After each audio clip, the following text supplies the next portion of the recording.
Kashmir files film को लेकर के राजनीति गर्म है। इस विषय पर आज हमारे साथ बात करने के लिए हैं रोहिणी वार्ड 24 युवा मोर्चा मंडल अध्यक्ष भारत तोमर। इनसे बात करते हैं कि इस फिल्म में क्या दिखाना है, यह तो फिल्मकारों ने तय किया है, लेकिन लोग इसे देखें और इसको देखने के लिए क्यों भारतीय जनता पार्टी के लोगों को दिखाने के लिए इतने आतुर हैं और क्यों यह फिल्म जो है टैक्स फ्री होनी चाहिए, इस विषय पे बात करते हैं। भारत जी, क्यों फिल्म जो है वो टैक्स फ्री होनी चाहिए? के अंदर जो दिखाया गया है वो एकदम सच दिखाया गया है कि 1991 में कश्मीरियों के साथ, कश्मीरी पंडितों के साथ क्या हुआ था। और ये बात हम लोगों को सबको पता होनी चाहिए, ख़ास करके हमारी युवा पीढ़ी जो जिनको इस बारे में नहीं पता, जो आज की डेट में सेकुलर, हमारे बच्चे जो सेकुलर हो रखे हैं कि हम हिंदू मुस्लिम भाई भाई हैं, हम हिंदू मुस्लिम भाई भाई हैं।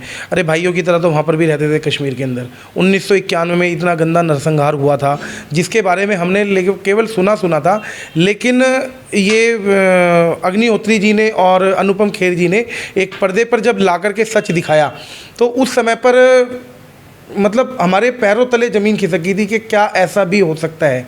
हमको पता था कि अभी 91 में कश्मीरी पंडितों के साथ बहुत अन्याय हुआ था। उनके वहाँ पर केसर के खेत हुआ करते थे जिसके ऊपर आज की डेट में टोटली ही मुस्लिमों का कब्जा है। और जो अग्निहोत्री जी ने दिखाया वो सच देख, हम एक पहले तो कल्पना कर सकते थे, लेकिन सच देखने के बाद ना बहुत ज़्यादा तकलीफ़ हुई कि भाई उन कश्मीरी पंडितों के साथ क्या हुआ। उसके बारे में हम उनके साथ तो जो हुआ सो हुआ, हमको अपने ऊपर भी विचार करना पड़ेगा कि हमारे साथ आगे चल के कहीं ऐसा ना हो। और वहाँ जहाँ उनके साथ संवेदना पूरे देश के लोग, सोशल मीडिया पर आप देखिए पूरे देश के लोग हॉल के बाहर वंदे मातरम के नारे लगा रहे हैं। लोग जिनके ऊपर बीती है उनके रिश्तेदार हॉल के बाहर निकल कर के रो रहे हैं। वहीं दूसरी ओर विधानसभा में केजरीवाल जी हंस रहे हैं। उनके पीछे वो एक डिप्टी स्पीकर राखी बिरलान, वो ऐसे हंस रही है जैसे एक हिडिंबा नाम की राक्षसी होती थी, वैसे हंस रही है। एक कहाँ परिवार, एक उसमें एक सीन आया था, उसमें एक महिला को बिल्कुल बीच में से आरे से काट दिया था। एक 8 साल का बच्चा था, उसके सिर में गोली मार दी। छोटे से छोटे बच्चे मार दिए, बड़े जो उनके परिवार का बुजुर्ग है उसको छोड़ दिया कि बेटा हमारी कहानी तू बताएगा। एक तो परिवारों के ऊपर इतना दुख, इतनी यातनाएं लोगों को दी वहाँ पर, और उसके बाद में केजरीवाल जी पूरे इसमें अगर आपको टैक्स फ्री नहीं करनी मूवी मत करिए, लेकिन कम से कम किसी का उपहास नहीं उड़ाना चाहिए। वो कहते हैं कि भाई हम कश्मीरी पंडितों के बारे में बात करते हैं।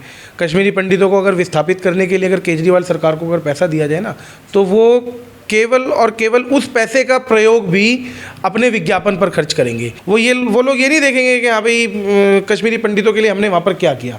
वो केवल वहाँ पर भी प्रचार का ही साधन ढूंढेंगे। जैसे आप लोग आरोप लगा रहे हैं कि हिंदू विरोधी हैं अरविंद केजरीवाल, और इसको लेकर के प्रदर्शन भी कर रहे हैं आप लोग। फिल्म से ही जोड़ करके हिंदूवादी होना या गैर हिंदूवादी होने का एक माध्यम है कि अगर उस फिल्म को दिखाया जाता है तो वो हिंदूवादी हैं, फिल्म को नहीं दिखाते हैं तो वो गैर हिंदूवादी हैं या हिंदू विरोधी हैं। आजकल फिल्में दिखाई जाती हैं वो समाज का एक आईना होती है कि समाज में क्या चल रहा है, क्या नहीं चल रहा। और जिस हिसाब से ये अभी फिल्म आई है कश्मीर फाइल्स जो है, ये हमारे समाज को, हिंदू समाज को जगाने का एक प्रयास किया गया है कि उनके ऊपर क्या बीती थी, आपके ऊपर क्या बीत सकती है। तो इसलिए जागरूक हो जाइए। और अगर जागरूक करने के लिए अगर सरकार को टैक्स फ्री अगर मूवी कर देनी चाहिए तो वो उनको करना चाहिए, जो एक कदम केजरीवाल सरकार ने नहीं उठाया। और आप बात कर रहे हैं कि भाई अगर केजरीवाल जी हिंदू विरोधी हैं, इसका पिक्चर से क्या पता लगता है, तो इसका पिक्चर से नहीं, इसका एक असल जीवन में भी पता चलता है। जैसे उनके केजरीवाल के पार्षद थे ताहिर हुसैन, जो दिल्ली दंगों के समय अभी भी शायद जेल में है। अंकित शर्मा नाम के लड़के को उन्होंने 28 बार चाकू घोंपा था।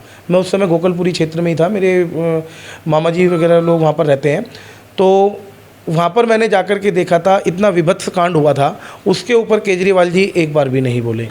अमानुल्लाह खान जो ओखला से शायद विधायक हैं, उन्होंने रोहिंग्या परिवार बसा रखे हैं बहुत सारे, उनको 5-5 हज़ार 10-10 हज़ार रुपये, और वो समय समय पर अमानतुल्लाह खान जी अपने रोहिंग्याओं के कैंप में भी जाते हैं, वहाँ पर सुध भी लेते हैं। उनके बारे में केजरीवाल सरकार कुछ नहीं बोलती, अपने इन विधायकों को, अपने पार्षदों को कुछ नहीं बोलती। लेकिन अगर एक जहाँ समाज को जगाने वाली बात आती है तो वहाँ पर ये विधानसभा में ठा करके मार करके हंसते हैं। ये बहुत गलत बात है। थे भारत तोमर, रोहिणी वार्ड 24 मंडल से युवा मोर्चा भारतीय जनता पार्टी के, जिनका स्पष्ट तौर पर कहना है कि यदि कश्मीर फाइल्स एक सत्य घटना पर आधारित है, लोगों को दिखाया जाना चाहिए, लोगों को और हमारे देश के लोगों को यह हक भी है और यह जानना भी चाहिए कि हमारे इतिहास में क्या हुआ। इतिहास से सीखने की ज़रूरत होती है, और सीखने की ज़रूरत इसलिए होती है कि हमने इतिहास में जो गलतियां की हैं वो आगे ना हो पाए, हम उस गलती को दोबारा से ना दोहराएं। एक दिशा भी इतिहास देता है और एक दशा भी बताता है। ऐसे